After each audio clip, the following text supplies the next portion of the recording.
Hi, I'm Nancy Plants. Welcome to another video. Today I will be sharing with you what I ate as a vegan. For breakfast, I had some open-faced chickpea tuna sandwiches, and I also had some grapefruit.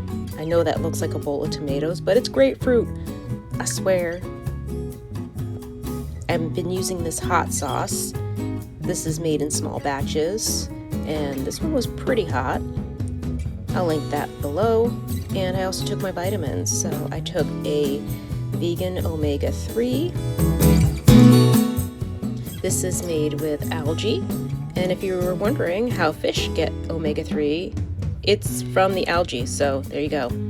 And I also took this multivitamin. I just noticed that this is iron-free. So I don't know why that is. I think next time I buy it, I'll get one with iron.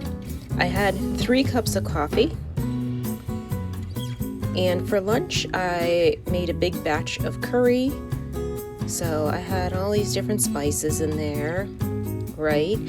And I had this expired coconut milk, an onion. I still had that broccoli from Trader Joe's. I'm gonna put half a block of tofu in there and some red lentils. I'm also gonna add in these dried oyster mushrooms that I foraged in the fall. So that'll be nice.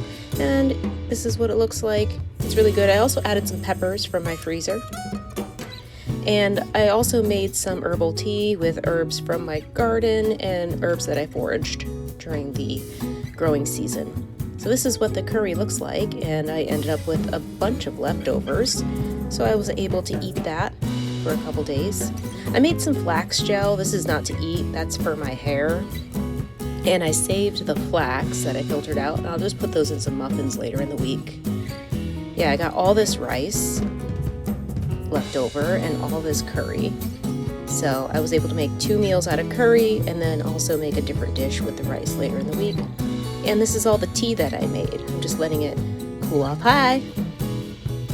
I peeled all of these clementines, and I'm eating some, and then the others I put in containers so that I can have them later in the week. And then for dinner, I had some bread with hummus and different things on it, because I forgot to mention that I made 2 loaves of bread that day, and I didn't film it. So thanks so much for watching. I hope you found this interesting, and if you like vegan food and you like cats, subscribe.